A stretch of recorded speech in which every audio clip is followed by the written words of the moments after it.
Assalomu alaykum. E'tiboringiz markazida yangi xabar. Agar kanalimizda yangi bo'lsangiz, obuna bo'lishni va like bosishni unutmang. Alohida yashayotgan ayollar bolalar nafaqasiga da'vogar bo'la oladi. Nikohi bekor qilinmagan, ammo alohida yashayotgan oilalar mavjud. Bu holatda oilaning moddiy tomondan qiynalishi ehtimoli mavjud.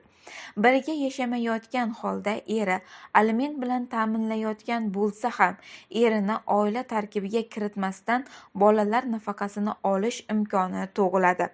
Shunday oilalarga qo'shimcha imtiyoz bo'ladi.